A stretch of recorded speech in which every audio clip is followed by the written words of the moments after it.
क्या कहा आपने? आपने शायद मुझे गलत समझा। मेरा कोई बच्चा नहीं है। बच्चा होता तो शायद मैं कभी अलग नहीं हो पाती। आपने अक्सर देखा होगा कि पति और पत्नी के बीच में प्यार ना भी रहे तब भी वो बच्चे के खातिर एक दूसरे के साथ जुड़े रहते हैं, लेकिन मेरे साथ ऐसा कभी नहीं हुआ। इस लिहाज से मैं बहुत सुखी हूँ। अगर सुख का मतलब है कि हम अपने अकेलेपन को खुद चुन सकें, लेकिन चुनना एक बात है और उसके आदी होना बिल्कुल दूसरी बात। शाम में जब धूप ढलने लगती है तो मैं अपने कमरे में चली जाती हूँ, लेकिन वहां जाने से पहले थोड़ी देर उस पब में जरूर बैठती हूँ जहां वो मेरा इंतजार करता था। जानते हैं आप उस पब का नाम क्या है? बोनापार्ट। जी हाँ, कहते हैं नेपोलियन जब पहली बार इस शहर में आया तो उसी पब में बैठा था। तब मुझे ये सब पता नहीं था।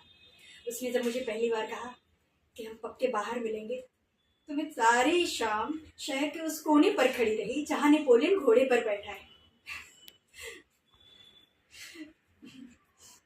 क्या आपने भी पहली रेत इसी तरह से गुजारी है कि आपके मंगेतर किसी पब्लिक स्टेचू के नीचे खड़ी रहे और आप किसी पब के बाहर? बाद में जो उसका शौक था वो मेरी आदत बन गई। हम हमेशा फ्री होने के बाद अक्सर उस जगह पर घूमने जाते जहाँ वो मुझसे मिलने से पहले बैठता था, या उस जगह पर जहाँ मैंने अपना बचपन गुजारा था। ये आपको कुछ अजीब नहीं लगता कि जब हम किसी को बहुत चाहने लगते हैं तो न केवल उसके वर्तमान में बल्कि उसके अतीत को भी निगल जाना चाहते हैं?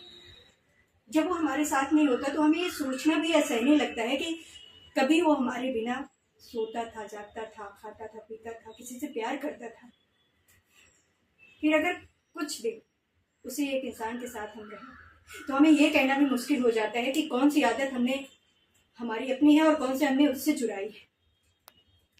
ताश के पत्तों की तरह वो आपस में इस तरह से घुल मिल जाती है कि किसी एक पत्ते को उठाकर आप ये नहीं कह सकते हैं कि ये मेरा अपना है और ये आपने दूसरों से चुराई।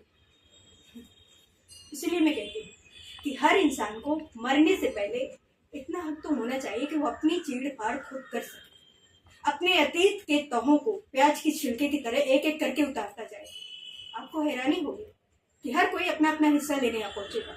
माँ बाप, पति, सारे हिस्से दूसरे हैं। आखिर की सूखी हुई डंडल आपके हाथ में रह जाएगी जो कि किसी काम की नहीं है, जिसे या तो मरने के बाद जला दिया जाता है या तो मिट्टी के नीचे दबा दिया जाता है। लोग कहते हैं कि इंसान अकेला मरता है। मैं नहीं मानती। वो उन लोगों के साथ मरता है जिनसे वो प्यार करता है, जिनके साथ वो रहता था। वो अपने अंदर एक पूरी दुनिया लेकर जाता है।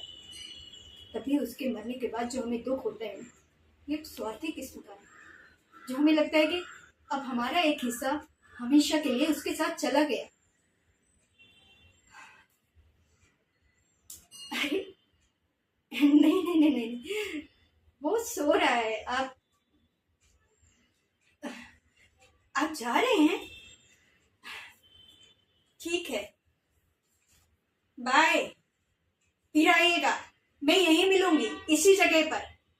मैंने कहा ना आपसे कि मैं हमेशा यहीं पर बैठती हूँ धूप के खातिर। यही एक जगह है जहां से धूप सूरज ढलने तक यहाँ धूप रहती है। बस इसी धूप के खातिर मैं यहाँ आती हूँ।